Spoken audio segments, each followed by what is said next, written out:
to this computer. Okay. All right. Welcome, everybody. And this is the start of our Wellness Wednesday. And we're going to be talking about the art of relaxation, the power of mental fitness and stress reduction, hosted by Rexpert. And my name is Katie Cleesby, the CEO and founder of Rexpert. And I'm excited to introduce Liz Bloomfield, a local wellness health coach and leadership coach. And she's going to be talking to us about some mental fitness. So welcome, Liz. Thanks so much for agreeing to be here today. Thanks, Katie. It's great to be here. And there we go. So my name is Liz Bloomfield. I'm from Energized Impact Coaching, and I focus on helping purpose-driven people to accelerate their positive impact without compromising their well-being. So I'm sure that resonates with many of the people in your community. The work that I do with people really focuses on, firstly, reconnecting with their purpose, then focusing on supercharging their energy, both their physical and their mental energy, and then in turn increasing their impact, whatever it is, whatever difference it is that they're seeking to make in the world, really finding ways to accelerate that, but that not being at the expense of their own well-being. And my work was kind of born out of seeing so many people who gives a lot of themselves to others. They work in service of others. Perhaps they're an educator, a healthcare provider. They might have a small business. They might be a carer or a parent, but really very committed to serving others. And in doing so, I've become kind of burnt out. And so the work that I do is really how we get people back on track to keep doing the things that they love, making the difference that they want to make in the world, but doing that whilst also taking good care of themselves. And for me, it all starts with energy. We have to start from a place of optimizing our own energy and being able to listen to our bodies, listen to our minds, and adapt accordingly. And I think that really speaks to the kind of relaxation that we need at a particular moment, because we all know the tactics. Go for a walk, take a bath, light a candle. These are all things that we can do. But if we're not really listening to our bodies and our minds, then they may not make any difference. We might just be treating a symptom without going back to the root cause of what's causing our stress in the first place. And so the work that I do is about really getting to the root of three key areas: our mental fitness, our physical fitness, and our purpose. And all of those are really interrelated to one another. Now, I could do a whole session on the physical fitness and purpose. For me, purpose is about really connecting with your why, understanding what you are, who you are, why what you do matters. The physical fitness, I'm a trainer, I'm a nutrition coach. All of those things are an important part of how we take care of ourselves. But for me, the mental fitness is the root of all of that. It's the foundation upon which we build our well-being. And so today, that's what we're going to talk about. We're going to talk about mental fitness.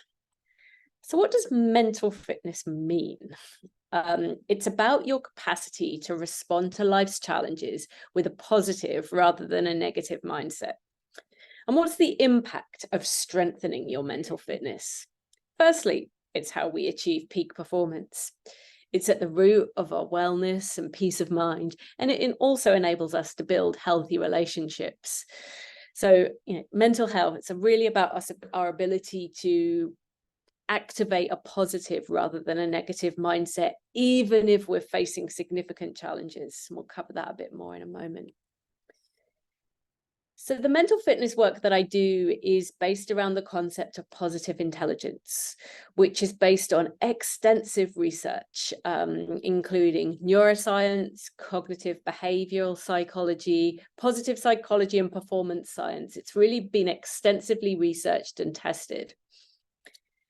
And what the factor analysis research has shown is there's really only three core muscles that are at the root of mental fitness. Firstly, our ability to intercept our saboteurs. Secondly, to be able to activate our sage. And thirdly, our ability to self-command. And we're going to go into each of those three in a little bit more detail. So what are saboteurs? It's quite a severe word, saboteurs. It feels like it's a very negative word, and it's important in the context of mental fitness because it puts a name to all of the thoughts that we have running through our mind all the time. There are 10 saboteurs. First of all, the master saboteur, the judge. We all have the judge. And then there's a number of accomplice saboteurs, and I've listed them all there. We won't have a chance to go into all of them today, but just to give you a sense of how they can look like, we all have a different combination of these 10. And sometimes some of them show up in different ways on different days. So as I mentioned, the judge is this constant voice that's judging ourselves, the people around us, our situation. So it might be us telling ourselves that we're not good enough, that we messed something up, that we're not performing well enough. It might be judging others of that, the way they're behaving is not acceptable, and it might be judging our situation. And the most common ones there are, I don't have enough time, I don't have enough money. If I have more of those resources, then my life would be better. But this constant voice that's judging ourselves, others, and our situation. Another common one is the controller, wanting to control situations, and be able to influence everything that's going on around us. To pick a couple of others, avoider, that's people who will steer away from conflict or discomfort. It might be more prevalent in people who are prone to procrastination. A hyperachiever is somebody that gets their self-worth from accomplishing things, wanting that achievement in order to feel that they are valuable. Pleaser, that one speaks for itself, but this need to keep other people happy. And I see that a lot in people in service-driven professions because they're very committed to serving others, but sometimes that can be at the expense of their own well-being. And so there's loads more information about those saboteurs. And when I work with people, we really do a deep dive into what their saboteurs are, but also being able to recognize those saboteurs in others. And how do you find out what your saboteurs are? There's an online quiz that you can do. If you Google positive intelligence saboteurs, you'll find the link to an assessment that you can take. It takes about 10 minutes and it will ask you a series of questions about your tendencies. And then it will come back with results about where your the emphasis for you is, whether you're more of a controller with accomplice saboteur of a hyperachiever, whether you're more of a victim. As I said, it can change, it does change, but just having that visibility for yourself is a real eye opener. Sorry, Liz, do you mind sharing what was the link for that site to take the quiz? Yeah, if you just Google positive intelligence saboteurs, it will take you to that link. I can pop it in the chat right now. I will need to come out of my presentation, but I can certainly pop it in once I've finished presenting. But it's very easy to find with positive intelligence and saboteurs, and I can provide that as a follow-up after. It's a great quiz. Every single person I know who's done it has learned something about themselves. I think, we all have a certain level of self-awareness, but I think once you can start seeing once you have a frame of reference of how that's showing up for you and what some of the implications of that can be, it gives you a consciousness that enables you to do something about it. So that rather than saying, well, yeah, that's just how I am, you can be more intentional about what that means for you, how that's impacting you on a day-to-day basis, how that's impacting your relationships or the way that you're showing up in the workplace. But also, in as it relates to this topic today, why and how it's impacting your levels of stress. Because if you're someone that likes to control everything, but you're not necessarily fully aware of that, once you have visibility of how your controller tendencies are showing up, it helps you understand what you can do about it, because we can't control everything. But having some tactics about what that could look like, how you can address that, and I'll come up onto that a bit more in a moment. It's really empowering in terms of being able to take charge of your own mental fitness. So let's just take a moment and reflect on, are negative emotions good for you? Because something sometimes comes up with when people take their saboteur assessment, particularly people who have tendencies towards hyperachiever, controller, is that actually they will say, that serves me really well, that's what's enabled me to be successful. And the answer to that question around negative emotions relates to, is pain good for you?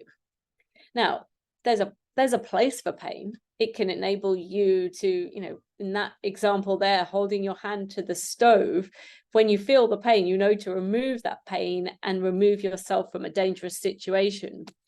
But the reality is that negative emotions are only helpful for a moment as an alert signal.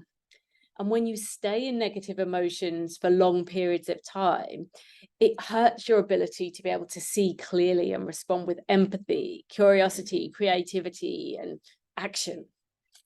And so those negative emotions are what are showing up as your saboteurs. And so what should we be doing instead? If once we've increased our awareness of what our saboteurs are, we've taken the quiz, we've read some of the key characteristics about those saboteurs, what can you do about it? And that's about being able to activate the sage. The sage lives in the region of your brain that's associated more with positive emotions, with peace and calm, and that clear-headed focus that you get when you're really concentrating on something, when you've really got that flow, that vision. It enables us to activate our creativity and see the bigger picture. And it really centers on this concept that every problem can be converted into a gift or an opportunity.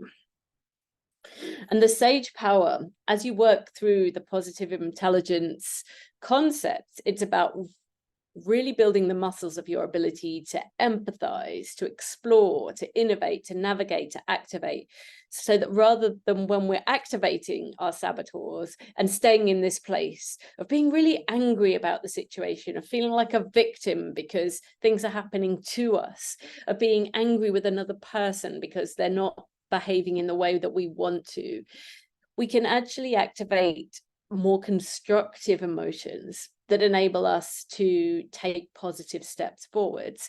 And so, you know, when I think about it in the concept of stress, this is where, when you're facing those stressful situations, firstly, you can identify them. You can add a layer of understanding about what the causes of that stress is. Is it because you're feeling like something is out of your control? Is it because you feel like you're not delivering a result that your hyperachiever really wants you to? Is it because you're stressed because your pleaser tendencies are being activated because somebody's mad with you and you want them to be happy with you? And all of those different sources of stress are important to understand if you're going to be able to achieve a greater peace of mind. And so the third element of the mental fitness, so we mentioned, you know, intercepting your saboteurs, activating your sage. This all centers on your self-command, your ability to recognize what's going on in your brain, pausing, reflecting. And one of the really powerful ways to do that is what we call PQ reps, which is a kind of micro form of mindfulness or meditation. It's around getting into your body just for a really short period of time. You don't need to be in a particular situation. Indeed, you can do it while you're in a conversation with somebody, when you're in a meeting, when you're giving a presentation, when your child is standing in front of you and, you know, there's some conflict. But it's about getting into your body for a short period of time. And there's different ways in which you can do it, but really becoming present so that you can take command of your thoughts. So one of the examples, you know, we can do it now, Katie, if you want to, is touch. So just rubbing two fingers together really gently so that you can feel the ridges of your fingertips. And just really being present with what you're feeling.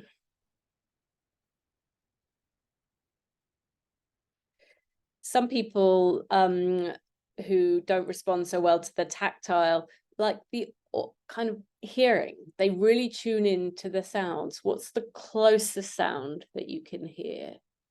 What's the furthest away sound? What are the different tones of the sound that you can hear? And then there are others that are more around sight. Some people really do well with tuning into the colors, the clarity, the brightness. Maybe it's nature. But whether it's touch or sound or visuals, there's lots of different ways that you can do that.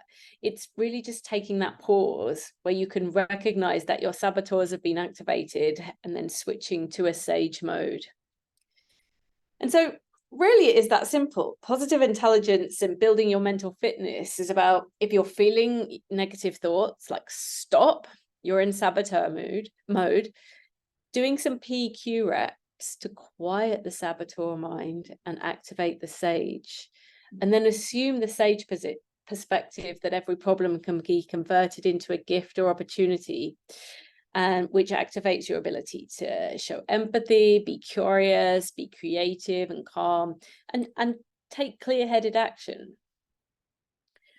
So the question I'm always asked is it really that simple to just shift from in between sage and saboteur response, even with really tough challenges?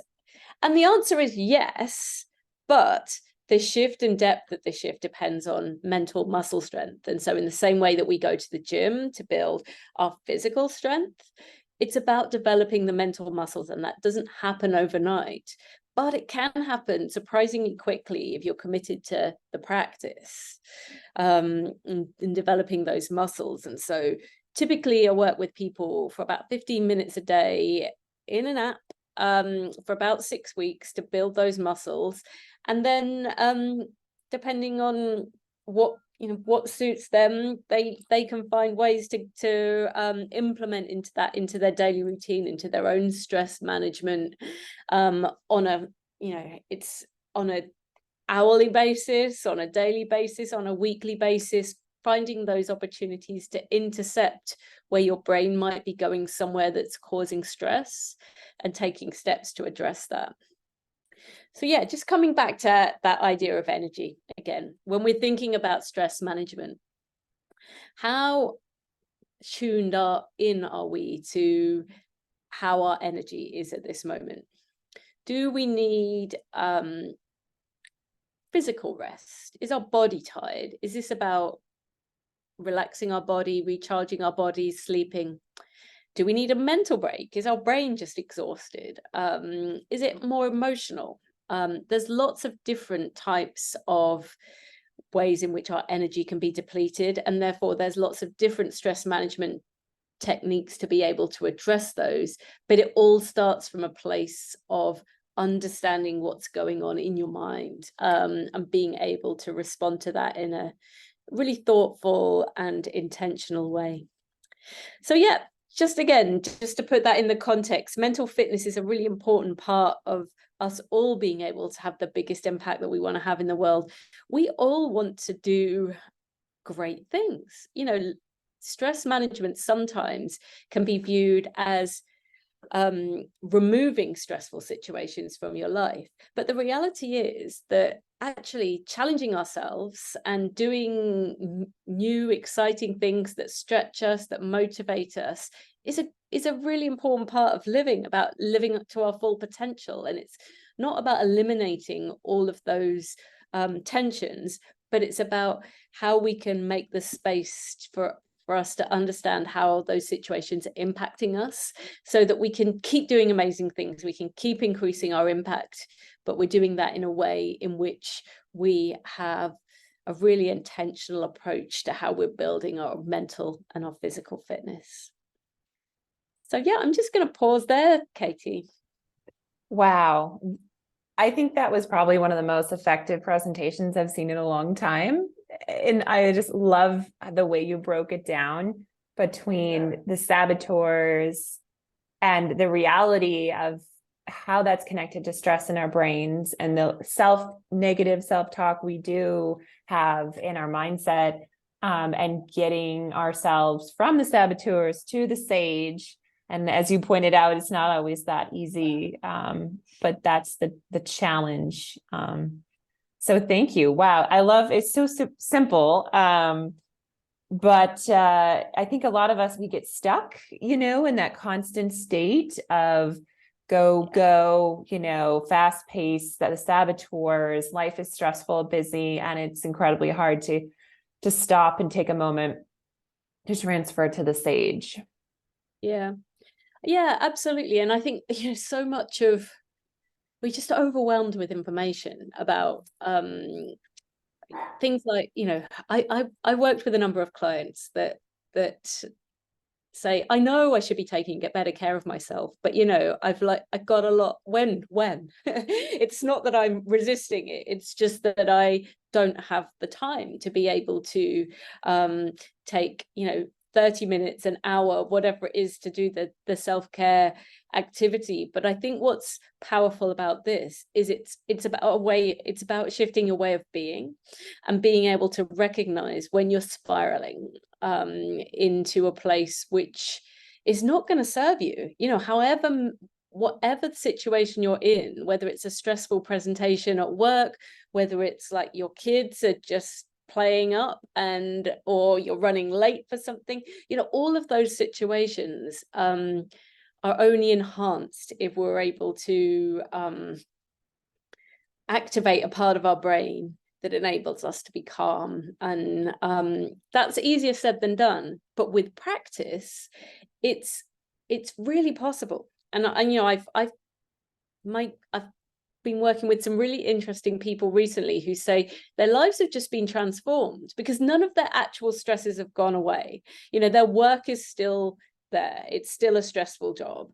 Their children are still challenging at times. Their work commute is still tough, sometimes being stuck in traffic. All of those things are the same, but how they're showing up in that situation is different.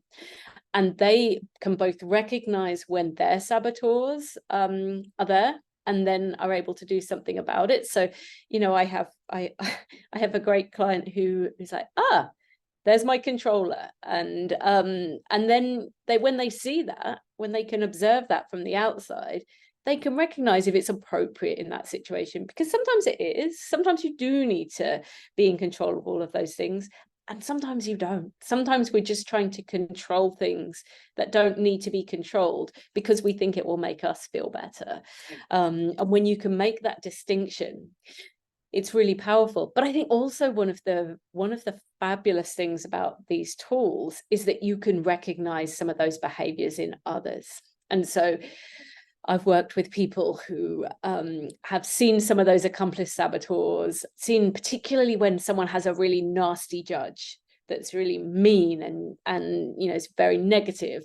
And they're saying, that's not me, that's not my judge, but that is my boss. I can see what's going on in their head when they're going through that process, and just being able to have that visibility of an awareness and consciousness of what might be showing up for other people can really enhance your relationships, because you can be more intentional, like rather than meeting like with like, energy attracts like energy. And if there's a victim mentality or if there's anger, then that just can, that reinforces, and the relationship can really be impacted. But if you can break that cycle by a level of awareness, then it's a game changer, at work, at home, in your relationships, but also in your own sense of well-being. And I think that's, for me, the foundation is how do we use that to enable us to really be really intentional about our well-being,